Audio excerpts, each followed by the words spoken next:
Bullies pick on the wrong new black girl, not knowing she's a brutal fighter. The first time Aaliyah stepped into Riverside High, she felt the familiar weight of being the new girl.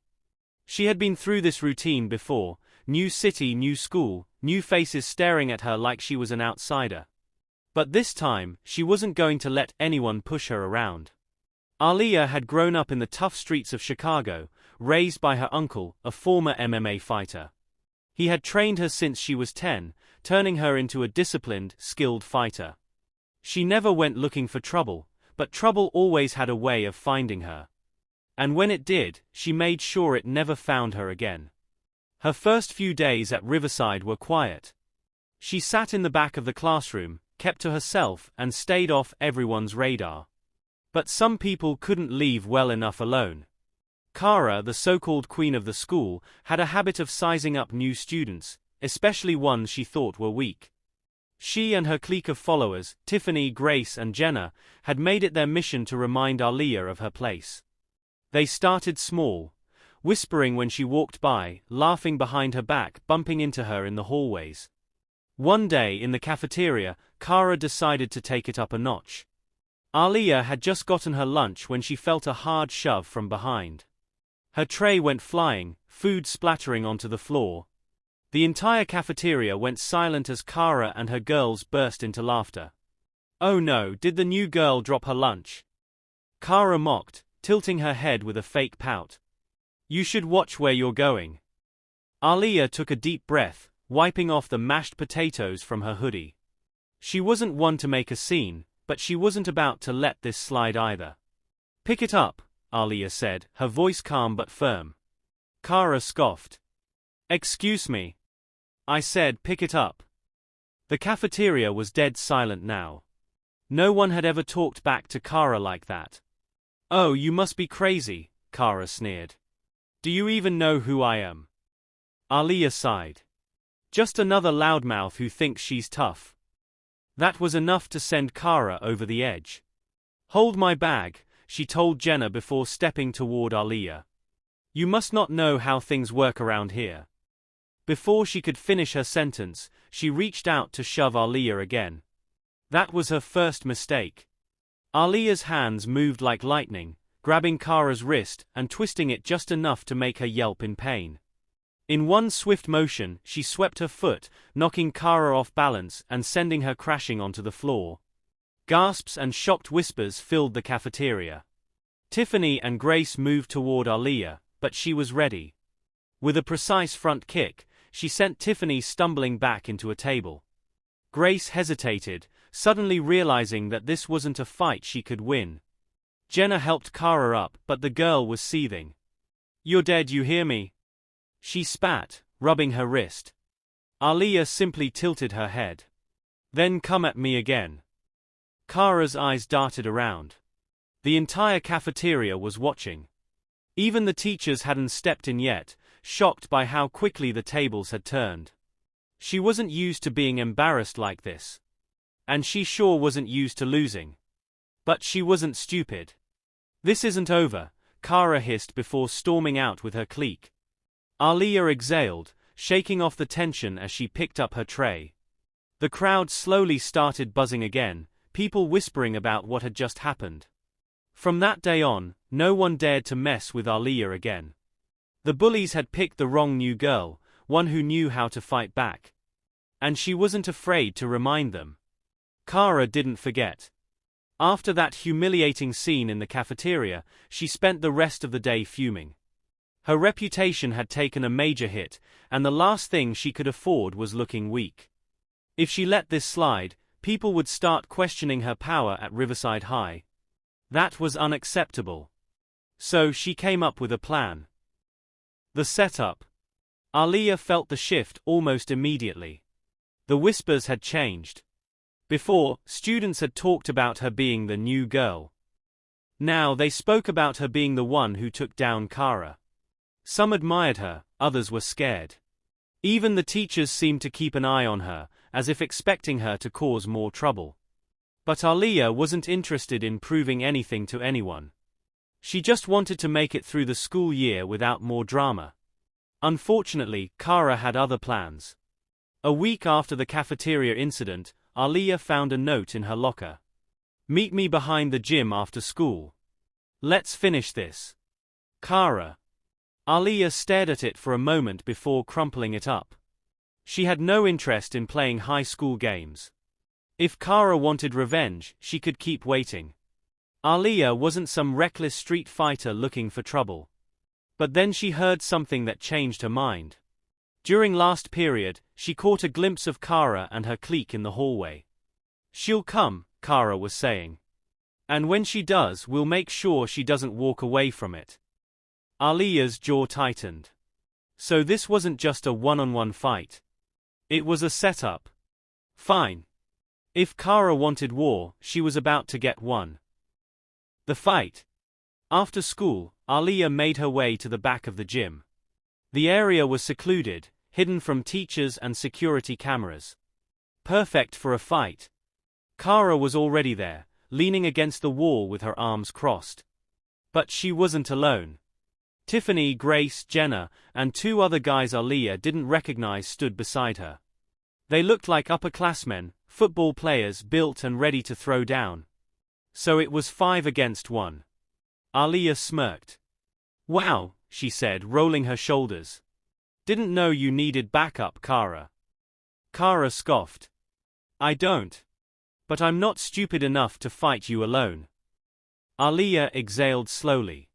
She had hoped Kara would get over it, but clearly she was desperate to regain her pride. "You sure about this?"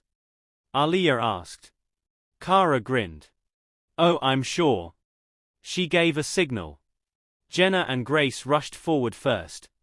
Aaliyah moved instantly. Jenna swung a wild punch. Aaliyah sidestepped, grabbed her arm, and flipped her over onto the concrete. Before Grace could react, Aaliyah drove her elbow into her ribs, knocking the wind out of her. 2 down.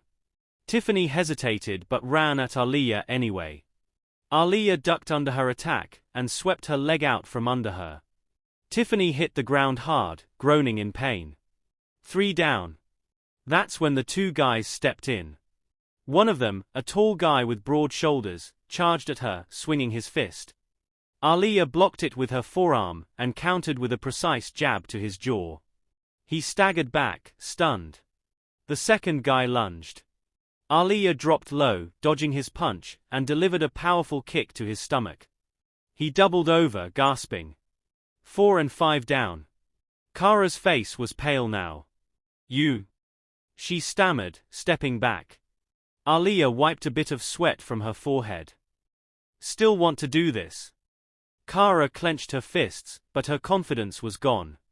She glanced at her friends groaning on the ground, then back at Aaliyah. For the first time, she realized she had messed with the wrong person. Aaliyah sighed. She had no interest in finishing off a scared girl. She turned to leave. That's when Kara did the dumbest thing she could have done. She grabbed a metal pipe from the ground and swung it at Aaliyah's head. But Aaliyah had seen it coming. She ducked, caught Kara's wrist mid-swing, and twisted it behind her back. Kara screamed in pain, the pipe clattering to the ground. Aaliyah leaned in close. "This is your last warning," she said, her voice calm but cold. "Stay away from me. If you ever try this again, I won't be so nice." Kara whimpered. "Oh, okay. Aaliyah let her go. Kara collapsed onto the ground, clutching her wrist. The rest of her group lay scattered around, groaning and too hurt to move. Aaliyah took one last look at them before walking away. The message had been sent. And from that day on, no one, absolutely no one, ever messed with Aaliyah again. Aaliyah thought it was over. She had sent a clear message to Kara and her crew: she wasn't someone to mess with. After that fight behind the gym, Kara had kept her distance. The whispers in the hallways had changed. People no longer just called her the new girl. Now they called her the fighter. Some students respected her. Others feared her. But there was one thing Aaliyah knew for sure: the quiet never lasted long. A week later, she found herself face to face with a new problem. The principal's office. Aaliyah was in math class when she heard the announcement over the intercom. Aaliyah Carter, please report to the principal's office immediately. A few students turned to look at her, whispering. Even the teacher raised an eyebrow. Aaliyah sighed. She knew this was coming. She grabbed her bag and made her way to the office. When she walked in, she wasn't surprised to see Kara sitting there, her wrist wrapped in a bandage. But what did surprise her was the older man standing next to her. He was tall, built like a professional athlete, with sharp eyes that locked onto Aaliyah the moment she stepped inside. Principal Reynolds cleared his throat. Aaliyah, have a seat. Aaliyah sat down, her face calm. She had been in situations like this before. Kara smirked, but it wasn't the same arrogant grin she usually wore. There was something nervous behind it. This is Mr. Holt, the principal said, nodding toward the man beside Kara. He's one of the coaches here at Riverside. He also oversees the regional boxing league. Aaliyah raised an eyebrow. Okay. Mr. Holt studied her. I heard what happened behind the gym last week. Aaliyah glanced at Kara, then back at him. And? He leaned forward. You dropped 5 people in less than a minute. That takes skill. Aaliyah shrugged. I defended myself. Defended yourself? Mr. Holt chuckled. You did more than that. I've seen trained fighters struggle to do what you did. Principal Reynolds folded his hands. Aaliyah, I should suspend you for fighting. But Mr. Holt made an interesting proposal. Aaliyah glanced at the coach. What kind of proposal? Mr. Holt smiled. I want you to join the Riverside boxing team. Aaliyah blinked. That was unexpected. You've got raw talent, Holt continued. I don't know where you learned to fight, but you've got real potential. Instead of using it to settle schoolyard fights, why not put it to good use? Aaliyah was quiet for a moment. She had spent years training with her uncle, but she had never fought on an actual team. She had never even considered it. Kara scoffed. So she beats up my friends and she gets a reward for it. Mr. Holt turned to her. No, she gets an opportunity. And if you want to step in the ring, Kara, you're welcome to try out too. Kara's face turned red. I know I don't want to. Then stop complaining. Holt turned back to Aaliyah. What do you say? Aaliyah hesitated. She didn't like being told what to do. But something about the offer intrigued her. She crossed her arms. What's the catch? No catch, Holt said. Try it out. If you don't like it, walk away. Aaliyah thought for a moment. She had spent her whole life training, but for what? Maybe this was a chance to put her skills to the test. Finally, she nodded. I'll try it. Mr. Holt grinned. Good. Practice starts tomorrow. The first day of training. The next afternoon, Aaliyah walked into the Riverside gym. The smell of sweat and leather filled the air. Heavy bags hung from the ceiling, punching mitts lay scattered across the floor, and the sound of gloves hitting pads echoed through the space. She spotted Mr. Holt talking to a few students. Most of them were older, built like serious fighters. He noticed her and waved her over. All right, team, he said, this is Aaliyah Carter. She's new, but trust me, she's not here to play around. A few of the boxers sized her up. One of them, a tall guy with a buzz cut, smirked. She looks kinda small. Aaliyah raised an eyebrow. You wanna find out if that matters? The gym erupted in laughter. Buzz Cut's grin faded. Holt chuckled. Relax, Jake. You'll get your turn. He turned back to Aaliyah. You're gonna spar today. Nothing too crazy, just to see what you can do. Aaliyah nodded. Who's my opponent? Holt smiled. Me. A few boxers murmured in surprise. It wasn't every day the coach stepped into the ring with a newcomer. Aaliyah smirked. All right. The test. The boxing ring was surrounded by students, all watching closely as Aaliyah and Holt stepped in. He pulled on a pair of gloves. Let's keep it light. Show me what you've got. Aaliyah nodded and got into her stance. The second Holt moved, she could tell he was experienced. He didn't rush in, he circled, watching her movements. She waited, patient. Then he threw a quick jab. Aaliyah dodged, her reflexes sharp. He threw another, she slipped under it, countering with a fast right hook. Holt blocked but nodded approvingly. Nice. Then he stepped up the pace. He feinted, then sent a rapid combination of punches her way. Aaliyah dodged the first, blocked the second and parried the third. She saw an opening and sent a jab straight to his ribs. Holt grunted, stepping back. The watching boxers gasped. Aaliyah smirked. Still keeping it light. Holt chuckled. All right, I see how it is. He came in faster this time, testing her defense. Aaliyah reacted instinctively, blocking, dodging and countering when she could. The students watched in shock. This wasn't a normal rookie. Finally, Holt stepped back and raised a hand. All right, that's enough. Aaliyah lowered her gloves.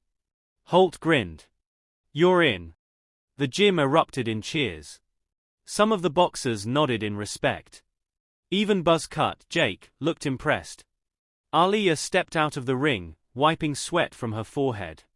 She had come to this school expecting trouble. Instead, she had found something else. A challenge. And she was ready for it. The days flew by after Aaliyah officially joined the Riverside boxing team. Every afternoon, she showed up at the gym, eager to prove herself. The training was intense, long hours of sparring, drills and strength conditioning. But Aaliyah was a natural, and it was clear from the first week that she wasn't like any other fighter on the team. Mr. Holt worked with her one-on-one, pushing her harder than he pushed anyone else. He was impressed by her technique, but more so by her mindset.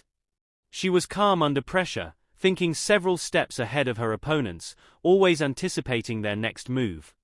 However, the gym wasn't just a place of training, it became a battleground of sorts.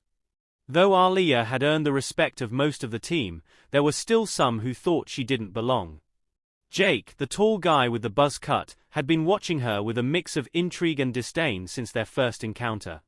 He didn't like that she was getting attention, especially from Mr. Holt. Jake was used to being the star, the strongest on the team, the one everyone looked to for guidance. He couldn't stand the idea of someone new, someone untested, overshadowing him. The challenge. One day, Aaliyah was finishing up her workout when Jake approached her, a smug grin on his face. You've been here for a few weeks now, he said, leaning against a punching bag. Think you're ready to take me on in a real sparring match? Aaliyah didn't even look at him, continuing to wrap her hands for the next round of practice. You want to spar with me? Go ahead, but you might not like the outcome. Jake snorted, pushing off the bag and stepping closer. I'll be the judge of that. I've seen your tricks, but let's see if you can handle someone who's actually experienced. Aaliyah stopped wrapping her hands, looked him in the eye and smiled. All right, Jake. You asked for it. He grinned, his teeth flashing. We'll see if you still have that same attitude after I knock you out. Aaliyah's heart rate didn't change. She'd been through worse, real fights, street battles, and this was just another sparring match in her mind. The sparring match. The gym was packed as word spread that Aaliyah and Jake were about to spar. Everyone knew Jake was tough, but there was a sense of anticipation in the air. People were curious to see if Aaliyah was really as good as she seemed, or if she was just a flash in the pan. Mr. Holt stood by the ring, arms crossed, watching closely. He'd seen this kind of thing before. Jake's arrogance was legendary, and it was always interesting to see how newcomers dealt with it.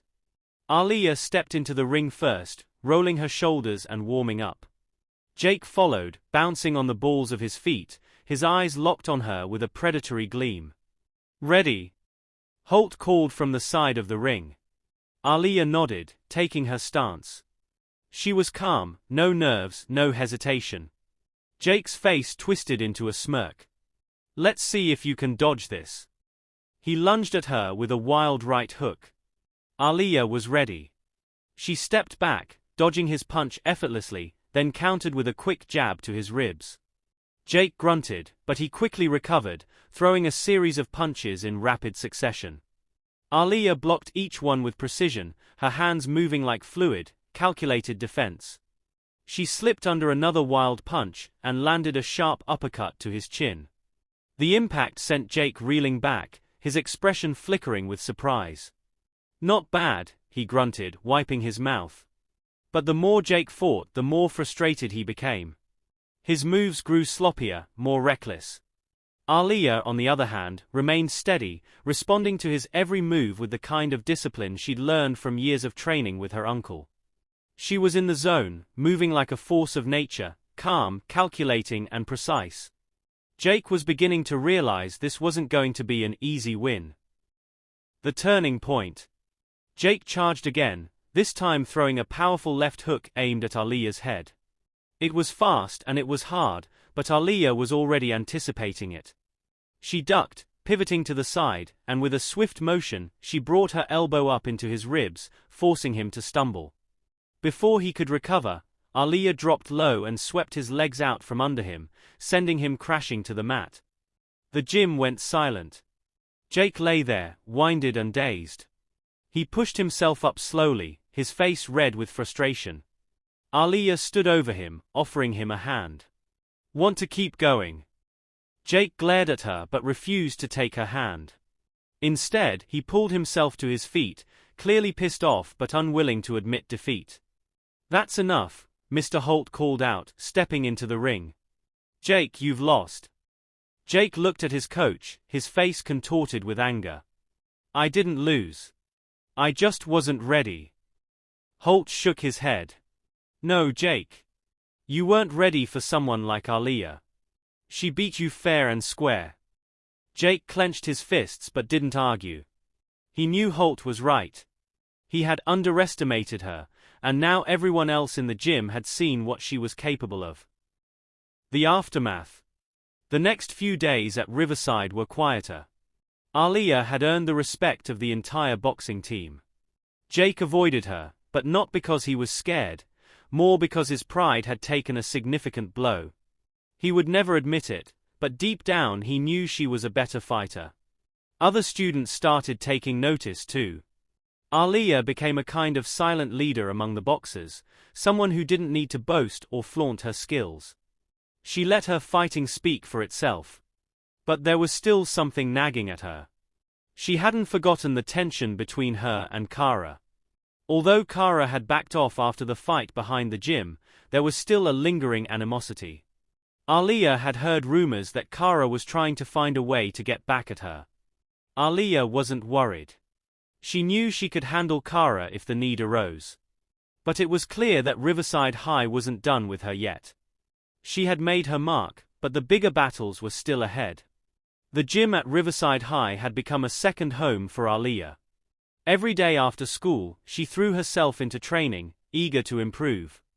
With Mr. Holt pushing her to new limits, Aaliyah felt stronger than ever, more focused. The word had spread through the school that she was not someone to be trifled with. Most students, especially those who had heard the rumors or witnessed her sparring with Jake, steered clear of her. But there were still some who couldn't let it go, people who wanted to test her, to see if the stories were true. Aaliyah hadn't had a fight in weeks, but the tension in the air at school was palpable. Some of the girls from Kara's group still glared at her when they saw her in the halls. Kara, for her part, had become more reclusive, though there was an edge to her that suggested she wasn't done with Aaliyah just yet. It was a Friday afternoon when Aaliyah's suspicions were confirmed. The challenge. It was after school, and Aaliyah was packing up her things in the locker room when she heard the sound of footsteps approaching. She turned to see Kara, flanked by two of her friends, Tiffany and Grace, standing in the doorway, their expressions cold. Aaliyah raised an eyebrow but didn't move. She was used to this by now. "So," Kara began, her voice tight, "you think you can just come to Riverside and do whatever you want?" Aaliyah didn't respond right away, choosing instead to calmly tie her shoes, her back to them. "I'm not here to do anything except finish school. If you've got a problem with me, you should have let it go by now." Tiffany snickered. Yeah, right. Let it go? After everything you've done to Kara. Aaliyah stood up, turning to face them. If Kara's upset because I defended myself, then that's her problem, not mine. Kara's eyes flashed with anger. You humiliated me in front of everyone. And now you're walking around like you own this place. Aaliyah folded her arms, her gaze steady. Kara, I don't care about your drama. If you want to keep holding onto your grudge, that's your choice. But don't expect me to apologize for something I had to do. There was a tense silence, the weight of their gazes on her. Then Kara spoke, her voice lower, more dangerous. You think you can beat me in front of all these people again? I won't let you walk away from this a second time. Aaliyah's eyes narrowed. What do you want, Kara? Another fight? Is that it? Kara nodded. I'm giving you one last chance. Tomorrow at the field after school, you and me. One-on-one. Let's see if you're really as tough as they say. Tiffany and Grace stepped forward, clearly backing Kara up. Aaliyah glanced at the three girls and then back at Kara, her mind racing. Fine, she said, her voice calm. I'll be there. With that, Kara and her friends turned and left the locker room, leaving Aaliyah alone with her thoughts. She had expected this. Kara wasn't the type to back down easily. But what bothered Aaliyah more than anything was the feeling that this wasn't just about revenge.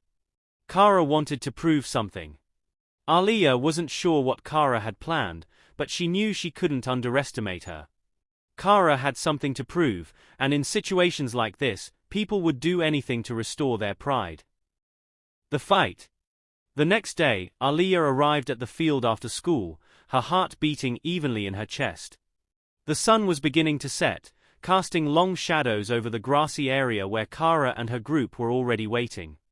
A crowd had gathered. Students from all over the school had heard the challenge and showed up to watch.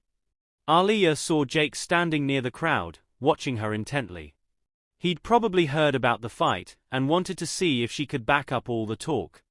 She ignored him, focusing only on Kara, who stood in the center, her fists clenched at her sides. Kara smirked when she saw Aaliyah approaching. I was beginning to think you wouldn't show up. Are you scared? Aaliyah didn't respond. She just took her place in the middle of the field, her posture calm but alert. The crowd murmured, sensing the tension in the air. Are we going to fight or are you just going to keep talking? Aaliyah asked, her voice cool. Kara stepped forward, throwing the first punch. It was fast, fueled by anger, but Aaliyah anticipated it. She leaned back just in time to avoid the blow, feeling the air whoosh past her face. Kara swung again, this time a left hook aimed at Aaliyah's head. But Aaliyah ducked and pivoted, catching Kara's arm and twisting it behind her back. Kara winced, but she was no amateur. With a quick shift, she elbowed Aaliyah in the ribs, forcing her to release her grip. They circled each other, neither willing to back down. Kara lunged again, more desperate this time. Aaliyah dodged and stepped back, letting Kara rush forward. When Kara tried to turn and strike again, Aaliyah saw her chance. She moved with lightning speed, spinning low and sweeping Kara's legs out from under her. Kara hit the ground hard, her breath knocked out of her. The crowd gasped, murmuring among themselves. Aaliyah didn't move to attack further. She stood over Kara, waiting for her to recover. Kara pushed herself up, panting and furious.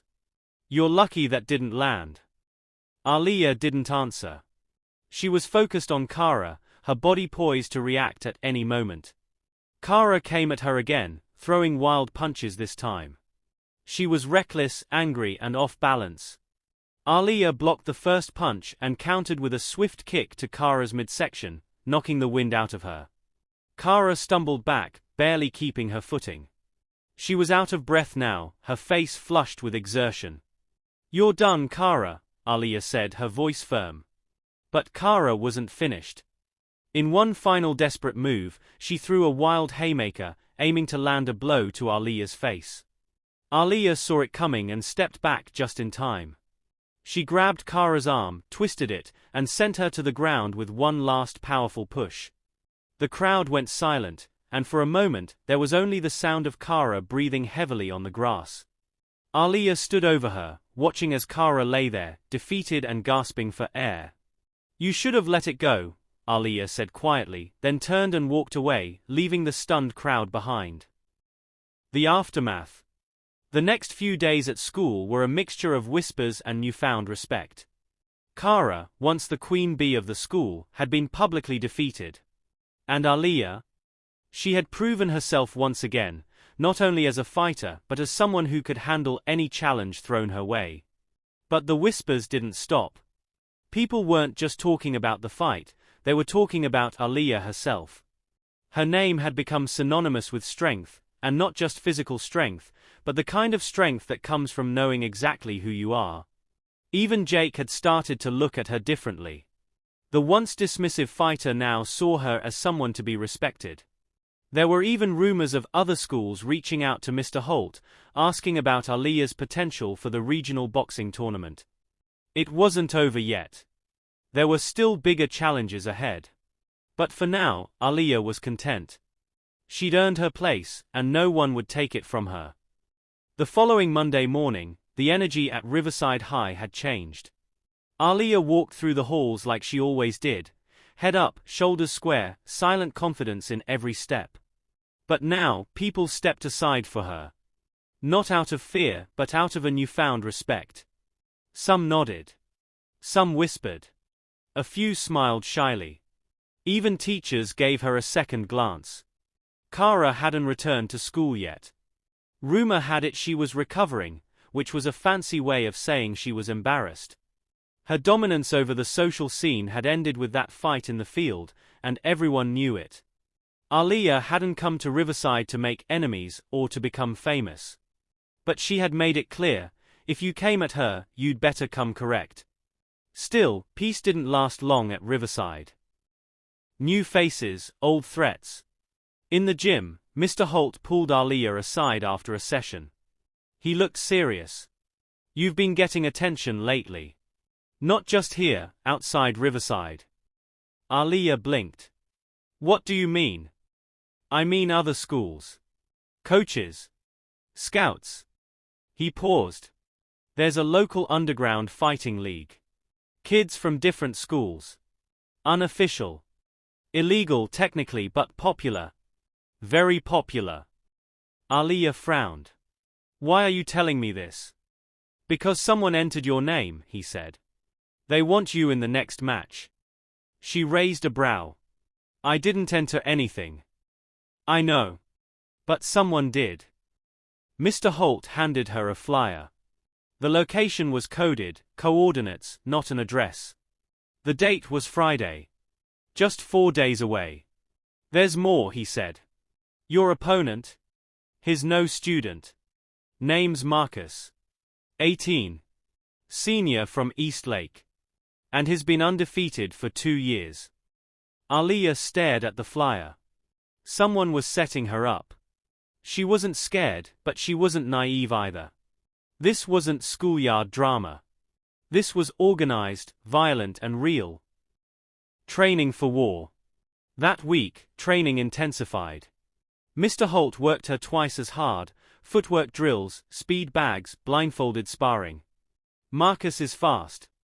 You'll need to be faster," he said. At home, Aaliyah's uncle, who had once trained semi-pro fighters, noticed the change in her. One night over dinner he asked, "You're training harder than usual. Something on your mind?" Aaliyah hesitated. "There's a fight. Friday. Not official. One of those unsanctioned things." He set down his fork. "You sure you want to do this?" "I didn't choose it. But I'm not running from it either." Her uncle nodded slowly. "Then I'm in your corner. But you need to understand, this ain't high school anymore. These boys? They don't play fair." Aaliyah met his eyes. "Neither do I." Fight night. The location was a dimly lit warehouse on the edge of the industrial district. Inside, a makeshift ring was set up, ropes tied around concrete pillars, barely padded mats on the floor. Crowds of students and locals gathered around, placing bets and recording on their phones. Aaliyah stepped into the ring wearing a black hoodie, braided hair pulled back, fists taped tight. Her face was unreadable. Across from her, Marcus stood 6'1", broad-shouldered, with a scar across his eyebrow and arms full of tattoos. He was laughing with his crew, 3 boys from Eastlake, all muscle and attitude. "She's just a girl," Marcus scoffed. "This won't take 5 minutes." Aaliyah didn't flinch. She pulled her hoodie off and bounced lightly on her feet, eyes locked on him. Mr. Holt stood outside the ropes. Her uncle stood beside him, arms folded, silent but proud. The bell rang. Round 1, the wake-up call. Marcus charged like a bull, reckless, aggressive, trying to end it early. He threw a heavy hook. Aaliyah ducked. Another. She slipped past, dancing on her toes like a shadow. Then she struck, quick jab to the jaw, 2 to the ribs, stepped back before he could react. The crowd gasped. Marcus blinked, surprised. He hadn't expected her to be that fast. "You're gonna regret that," he growled. He came again, wilder this time. Aaliyah weaved under his punches, then struck low, digging into his side. Round 1 ended with Marcus breathing harder than expected. Aaliyah? Barely sweating. Round 2, the fire awakens. This time Marcus played smarter. He cut off her footwork, trapped her near the ropes. Landed a hard body shot that made her grunt. But Aaliyah didn't retreat. She stood her ground, tightened her guard and countered. Left jab. Right hook. Uppercut. The crowd roared. Blood ran from Marcus's nose. He wiped it, snarled and spat on the mat. "You'll pay for that." Aaliyah smirked. "Then come collect." Final round, Queen of the Ring. Marcus was desperate now. He went for a takedown, trying to overpower her with sheer size. But Aaliyah twisted, slammed her elbow into his shoulder, and flipped him over her hip. The warehouse went wild. Marcus got up slower this time, shaking his head like he was trying to stay conscious. Aaliyah saw her opening. She faked left, went right, and drove her fist straight into his jaw. Marcus stumbled. Another punch. Then another. He collapsed to the mat. The ref counted. 10. The place erupted in cheers. Aaliyah stood in the center of the ring, arms raised, breathing steady. Marcus's crew dragged him away, silent. Mr. Holt and her uncle entered the ring. Her uncle hugged her tightly. "You're a champion now, baby girl," he whispered. "Not just in the ring but in life." Back to school. The next Monday there was no more whispering. There were no bullies, no challengers, no skeptics. There was only Aaliyah, strong, respected, and untouchable. But she knew her journey was far from over. New fighters would rise. Bigger tournaments would call. And out there somewhere were opponents even tougher than Marcus. But she was ready. She wasn't just the new girl anymore. She was the fighter. It had been 3 weeks since Aaliyah's victory over Marcus at the underground fight. Her name had begun circulating in more than just local high schools. A few clips of her takedown had even gone viral online, reposted by street fight accounts and fight club junkies. But the spotlight, Aaliyah soon learned, came with new dangers. One afternoon, after a long sparring session with Mr. Holt, he handed her a folded envelope. "Someone dropped this off at the gym for you," he said, eyes narrowed with concern. Aaliyah took it. The paper was thick, expensive. No name on the outside. Inside, a single sentence was printed in clean block letters. "You're not the only one who knows how to fight. Watch your back." No name. No signature. Aaliyah's jaw clenched. She showed it to her uncle that night, who read it twice before folding it up slowly. "You've made someone nervous," he said. "Or angry." "Let them come," Aaliyah replied, her voice low. "I'm ready." But even she knew this wasn't just some school bully. This was something bigger. The Phantom Ring. By the end of that week, Aaliyah started hearing whispers about a group called the Phantom Ring, a secretive underground fight syndicate made up of top fighters from across the state. Not just high schoolers, dropouts, ex-amateurs, street brawlers. Organized, brutal and untraceable. One name kept coming up, Nova. Nova was rumored to be the reigning champ of the Phantom Ring. No video footage of her existed. No one had ever seen her lose. Some said she was older.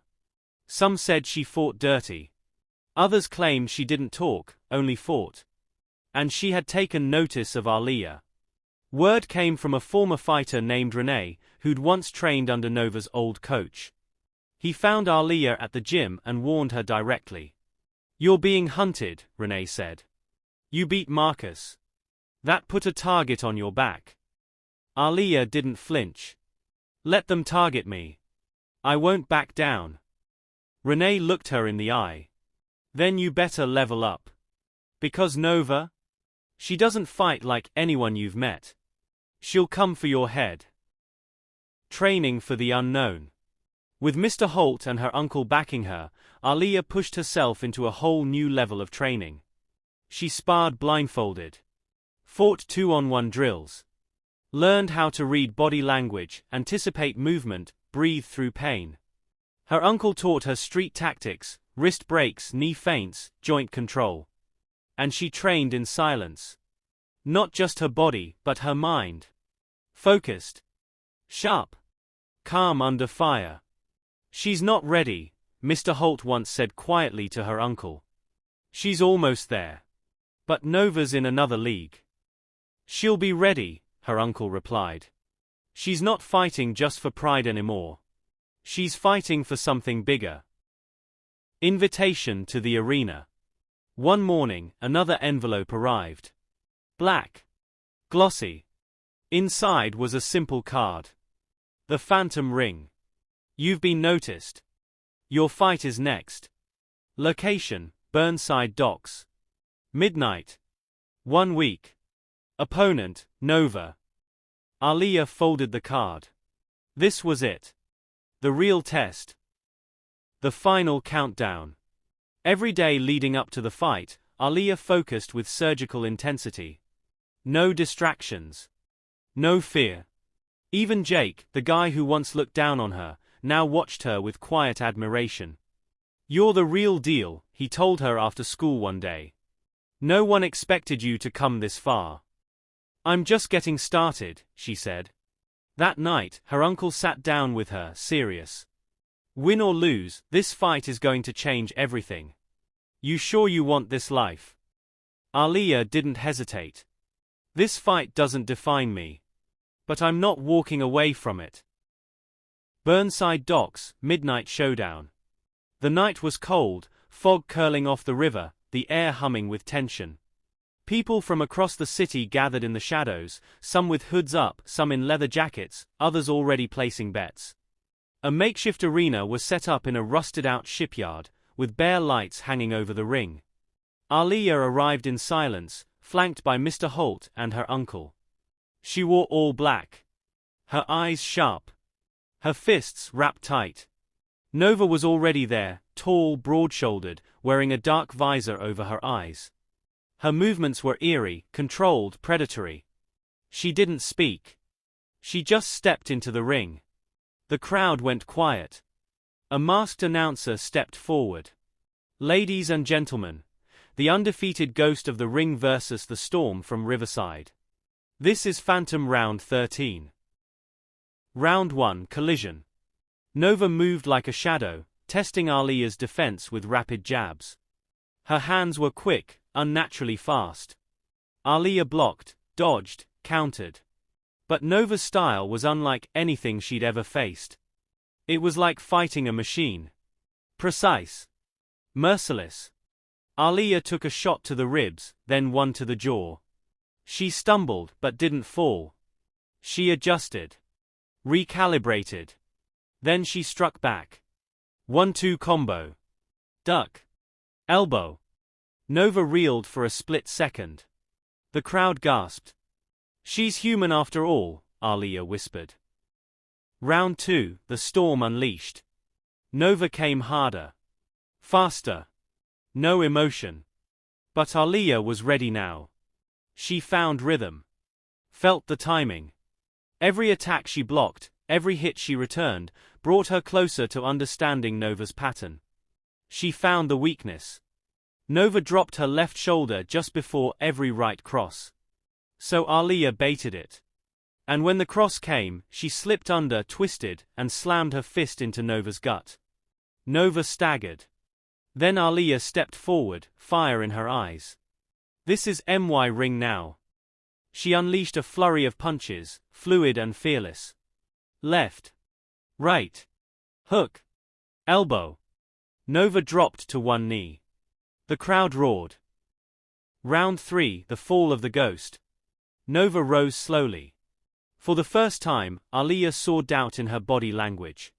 They clashed again, but now, Aaliyah was in control. Calm. Deadly. Focused.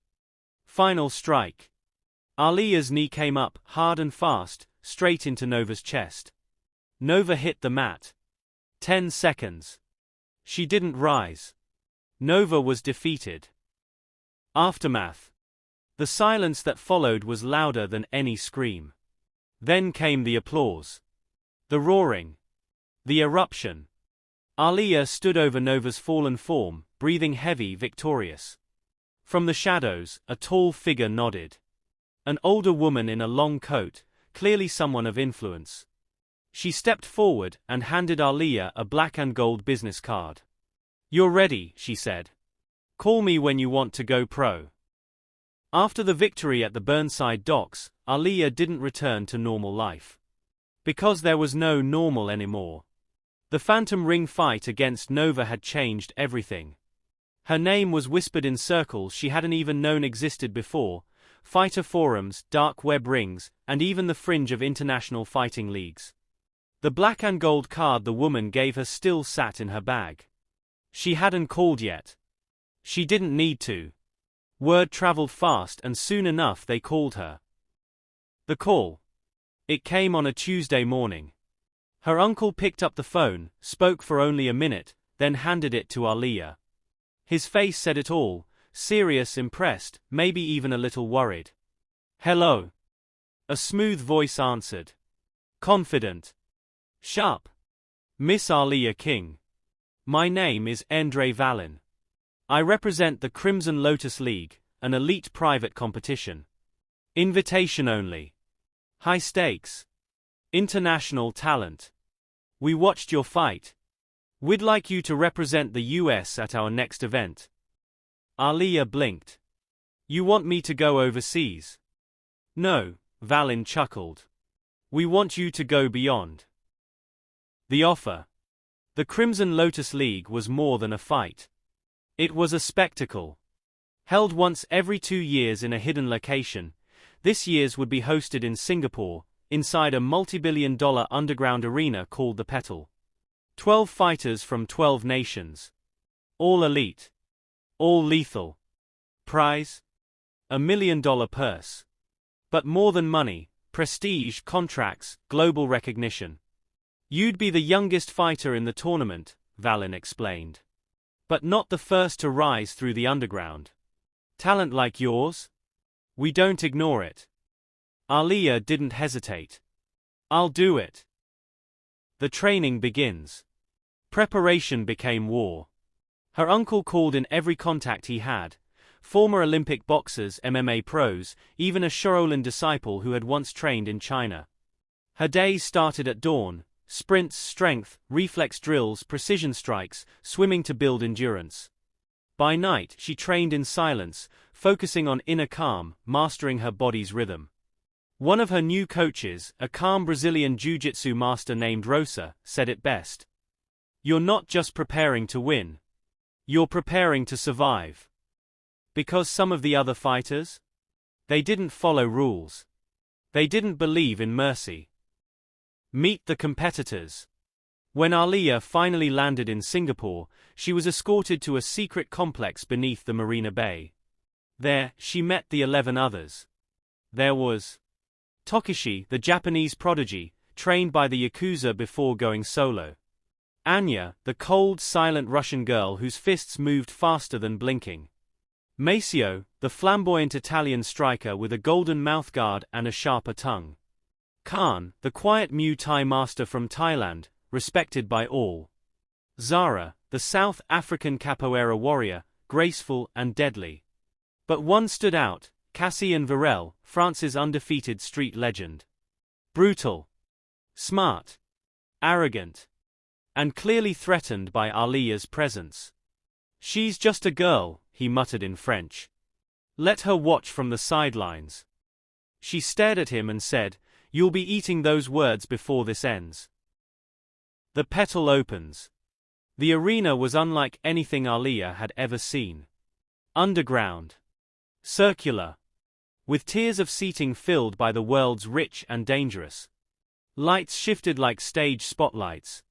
The ring could change shape, rising platforms, shifting floors, sudden fog, even walls. It wasn't just a fight, it was theater. The first night, 2 fighters were disqualified. One for using hidden blades. Another for failing a drug test. The stakes were real. The danger was closer than ever. Aaliyah's first fight was against a German kickboxer named Eric. Strong. Tall. Overconfident. She beat him in 2 rounds. Not with brute strength, but with precision, patience, and soul. Whispers of betrayal. Between matches, rumors swirled. Someone had rigged past tournaments. Fighters poisoned. Bribes paid. And someone was targeting Aaliyah. She returned to her quarters one night to find her sparring gloves soaked in oil, slippery and unusable. A warning. Her uncle confronted Valin, furious. Valin raised an eyebrow. "Your girl scares people," he said.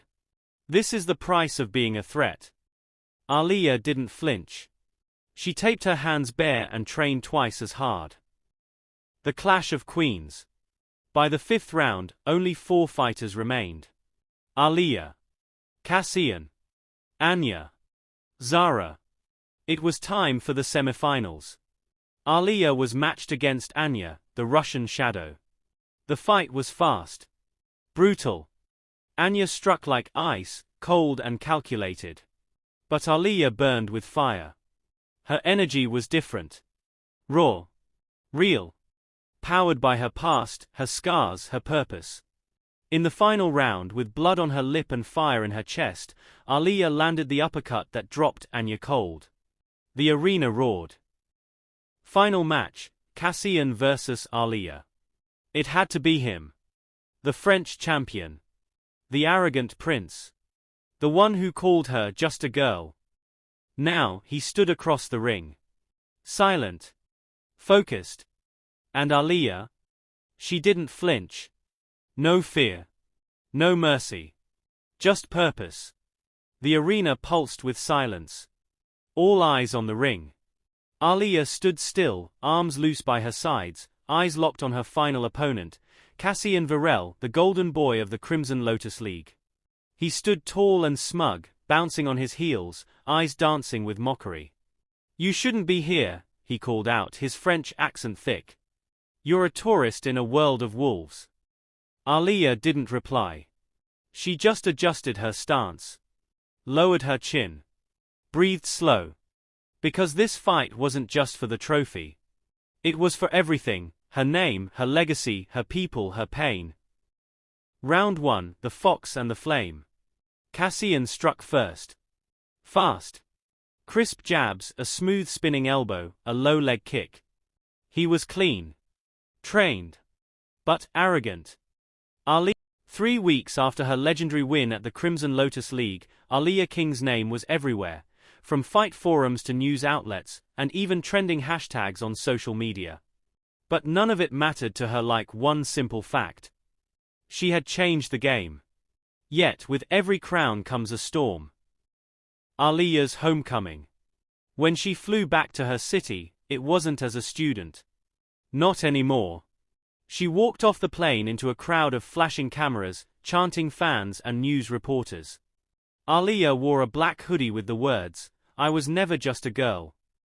Her uncle walked beside her, quiet and proud. He'd seen this coming. He knew greatness when he saw it, and now the world did too. But with fame came weight. Interview requests. Endorsement deals. Fight contracts from major organizations, some legit, some not. Aaliyah wasn't looking to join someone else's empire. She was building her own. The Phoenix League. It started in a warehouse in the Bronx. Aaliyah, with her uncle and Rosa the BJJ master, founded the Phoenix League, a fight collective built around skill, honor and opportunity. No more shady deals. No fixed fights. No gatekeepers. Just raw talent. They trained kids who had been ignored. Girls from tough neighborhoods. Boys fresh out of juvenile detention. Refugees. Outcasts. They gave them gloves, mats, discipline, and purpose. The logo? A black phoenix with gold flames. The motto? We rise. We fight. We burn brighter. Enemies in the shadows. But not everyone was happy. Old fight promoters called her arrogant. Said she was too young to run anything. Too loud. Too black. Too raw. One night, a man named Victor Creel paid her a visit. A former Russian syndicate boss turned fight kingpin. He wore a suit that cost more than the warehouse's monthly rent. "You're disrupting my markets," he said calmly. "You're inspiring people I want kept asleep." Aaliyah just stared. "I'm not here to inspire," she replied. "I'm here to wake them up." Victor smiled. "Then we'll see how long you last." Assassins in the ring. Weeks later, her fighters began to be targeted. Jumped in the street. Sabotaged in matches. Social media slander campaigns. One girl was even offered $100,000 to throw a match and walk away from Phoenix. She refused. She got jumped the next day, broken ribs. Still, she came back. Aaliyah knew, this wasn't just about fists anymore. This was war on legacy. So she issued a challenge. A public post. 1 minute. No filters. To every so-called champion who thinks they run the world, meet me. In the ring. One night. One stage. Let's find out who's really at the top. And they answered. The Arena of Ashes. A new tournament formed from the chaos, Ashes Reborn. Organized by Phoenix League. Broadcast online. Underground to the core. A street-level answer to the corporate fight machine. Fighters came from all over. Maya Hellcat Hernandez from Brazil, a savage knee striker. Dimitri the Wraith Volkov, a ghost of a man with insane takedown speed. Tamara Banshee Young, a New Orleans native who fought like she was chasing demons. And even Cassian Varel, the former champion who now trained under Aaliyah, his ego humbled, but his skill sharper than ever. The final match. Aaliyah vs. Knox Steele, Victor Creel's top assassin fighter. A man with a record of 43 wins, 0 losses and no known emotion. The final showdown begins. The ring was silent. Crowd screaming. Live streams around the world counting down. Knox stood across from Aaliyah, masked, cold, silent. Aaliyah cracked her knuckles. This wasn't for fame. This was personal. She could feel every young fighter watching. Every voice she carried. Every punch she'd ever taken. This wasn't just her fight. It was a movement's. The crowd inside the underground stadium roared like a tidal wave. Smoke curled along the edges of the custom-built octagon lit with flickering gold lights. Cameras floated above the ring, streaming the fight live to over 10 million viewers worldwide. At the center stood Aaliyah. Calm. Grounded. Unshaken. Across from her, Knox Steele. A monster in human form. 6'4", carved like stone, emotionless. His hands were registered weapons in 3 countries. He never spoke. Never blinked. And he never lost. Until tonight. Round 1, Steel meets Soul. The bell rang. Nox charged in like a beast unleashed, fists flying like sledgehammers. Aaliyah dodged the first 3 strikes, barely. The 4th clipped her shoulder, sending shockwaves down her arm. She didn't flinch. She smiled. Because now she knew, he wasn't untouchable. Just another man with bones that could break. She struck low, 2 jabs and a spinning elbow to his ribs. His breath hitched. Just for a moment. But it was enough. The fight behind the fight. In the shadows, Victor Creel watched from a VIP box, surrounded by bodyguards. He sipped dark whiskey and stared down like a god watching a storm he couldn't control. This was supposed to be his win, one of his men said. Creel narrowed his eyes. She's rewriting the rules. And if we don't stop her now, there won't be a seat left for us at the table. He leaned forward, watching the ring. Break her. Round 2, the storm within. Nox adjusted. He stopped chasing and started calculating. He backed Aaliyah against the cage, landed a brutal hook to her jaw, then a spinning heel kick that cracked her ribs. She staggered.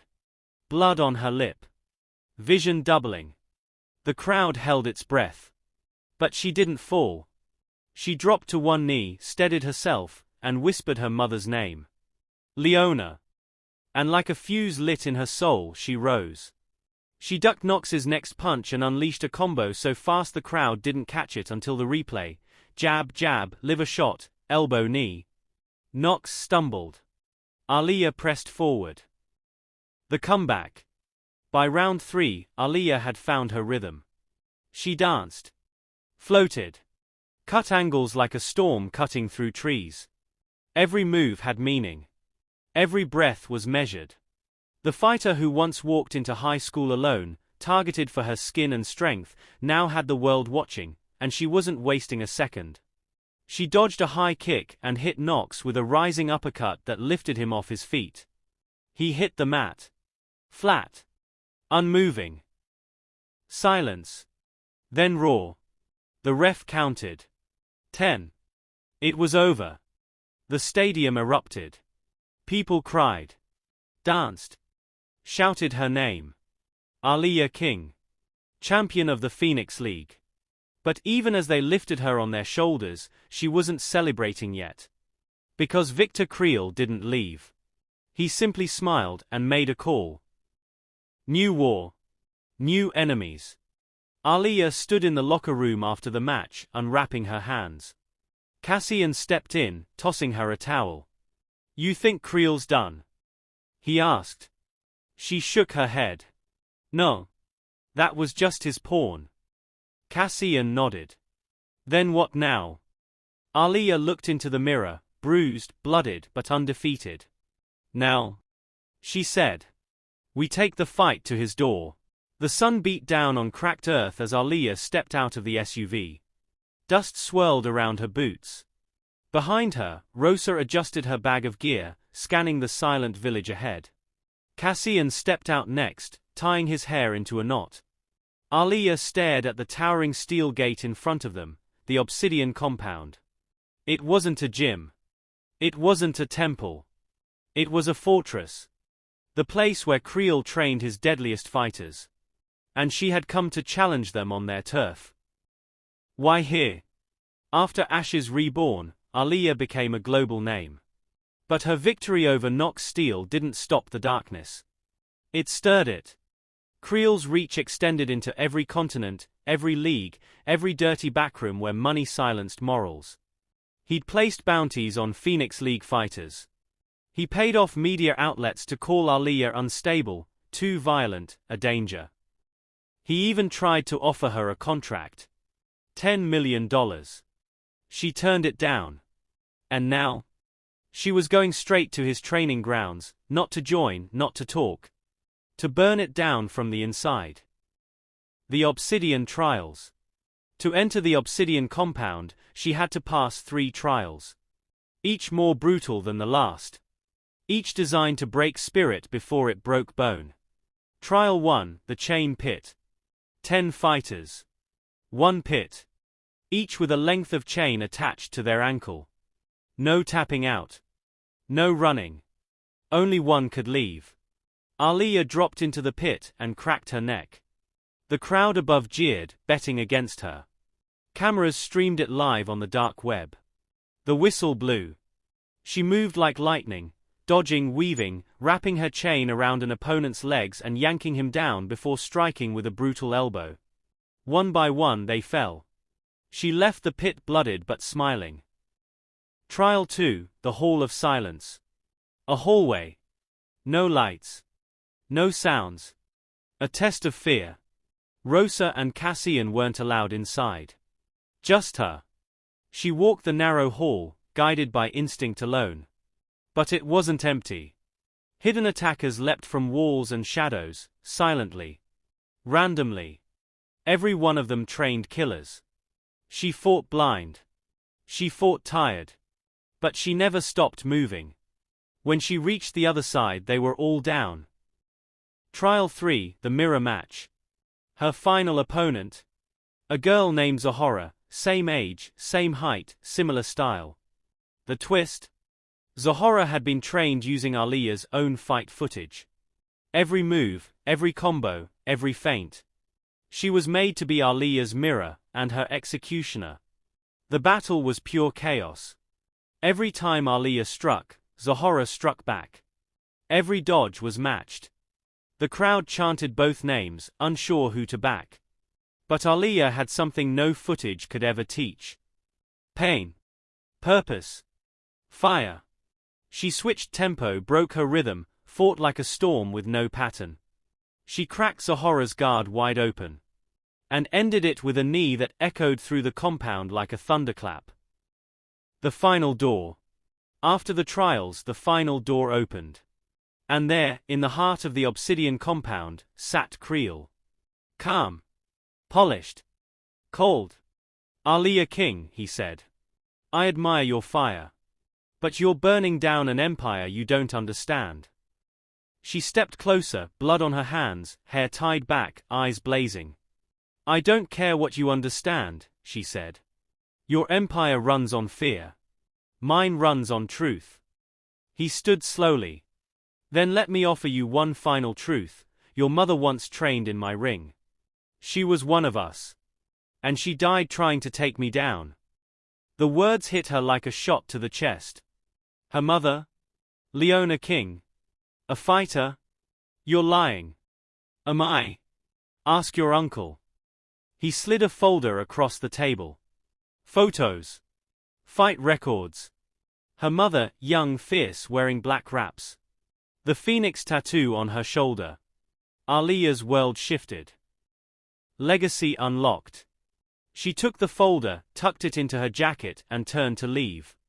But before she did, she looked over her shoulder and said, You may have trained her. But you didn't break her. And you sure as hell won't break me. 1 hour later.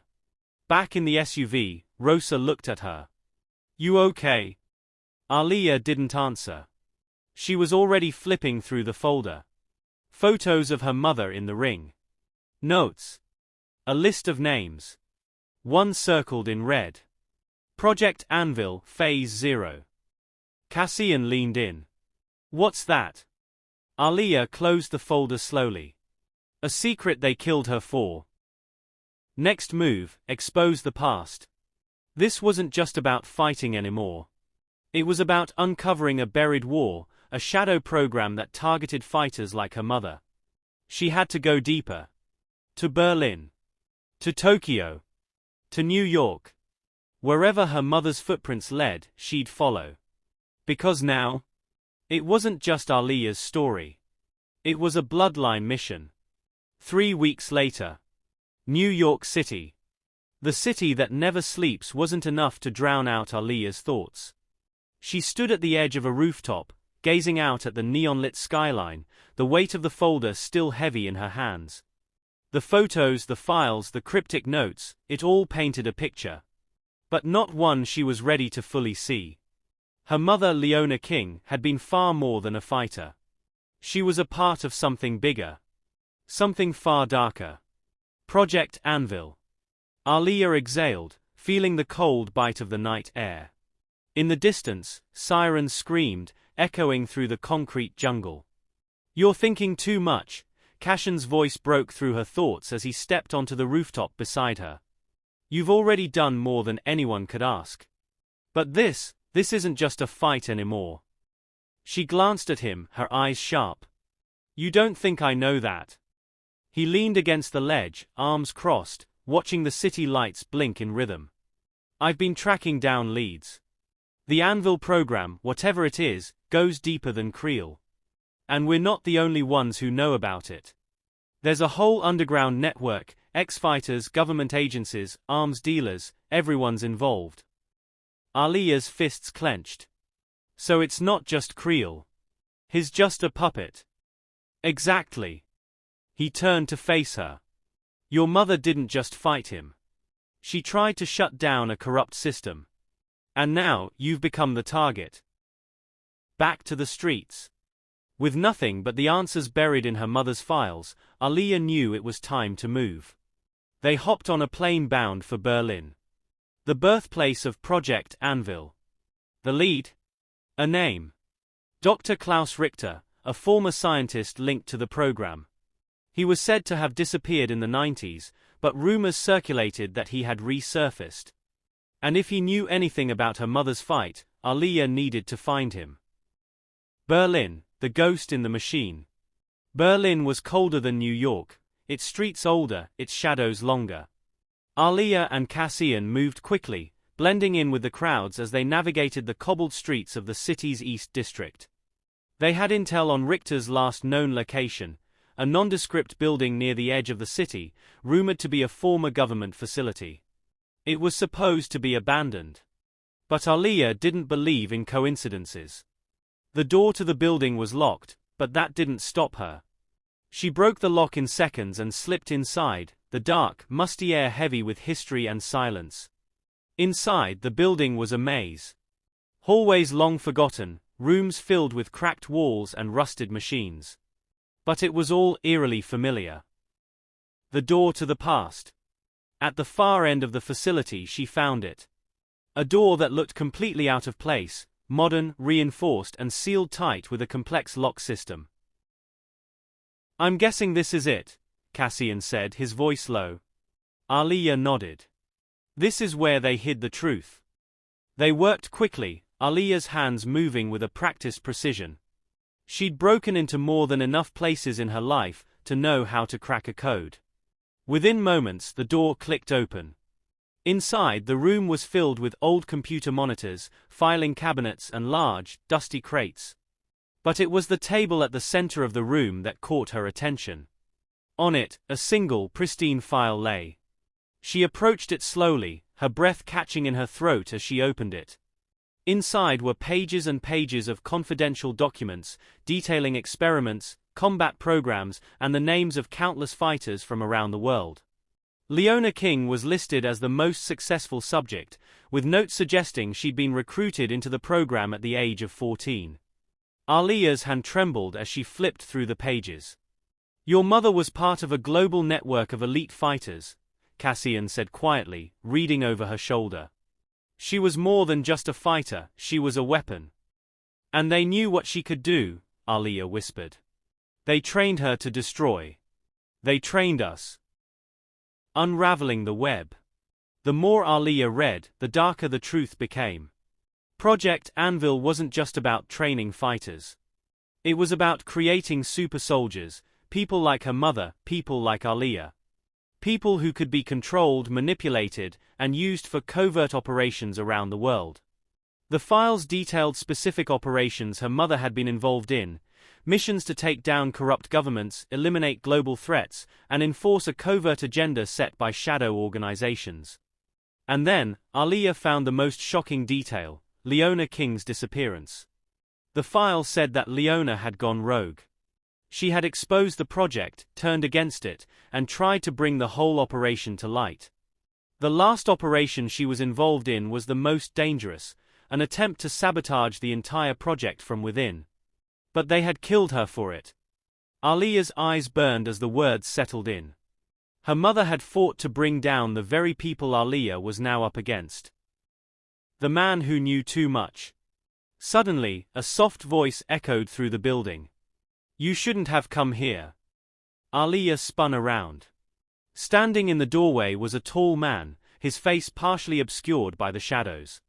He was older, his hair graying at the temples, but there was a certain calm in his eyes that reminded her of the hunters she'd faced in the ring. "Dr. Klaus Richter," Aaliyah said, her voice cold. He smiled faintly. "I knew this day would come. But I didn't think it would be you." The truth in his eyes. Dr. Richter stepped forward, his hands raised in a peaceful gesture. "You don't understand the full picture, Aaliyah," he said. "Your mother wasn't just a victim. She was a catalyst. She tried to stop something much bigger than you can imagine. Project Anvil, it wasn't just about creating soldiers. It was about controlling the fate of nations." Aaliyah felt her pulse quicken. "What do you mean?" He hesitated for a moment before continuing. "The project's true goal was to control the most powerful people on Earth, to manipulate leaders, topple governments, and install those who were loyal to the agenda. It was a global coup." Aaliyah's mind raced. The stakes were higher than she ever realized. The war she had stepped into wasn't just a fight for freedom, it was a battle for control over the world itself. Berlin, underground safe house. The soft hum of the laptop was the only sound in the room as Aaliyah closed Dr. Klaus Richter's file. The truth was out, but it felt like nothing more than pieces of a shattered mirror. It was all too big to grasp, too overwhelming. Her mother, Leona King, gone rogue to expose Project Anvil, the global covert program designed to control world leaders and eliminate those who stood in the way. Aaliyah closed her eyes. Her mother was a soldier. A weapon. And they killed her for it. Rosa, who had been silent for hours, broke the stillness. "What now, Aaliyah?" The question lingered in the air, heavy with expectation.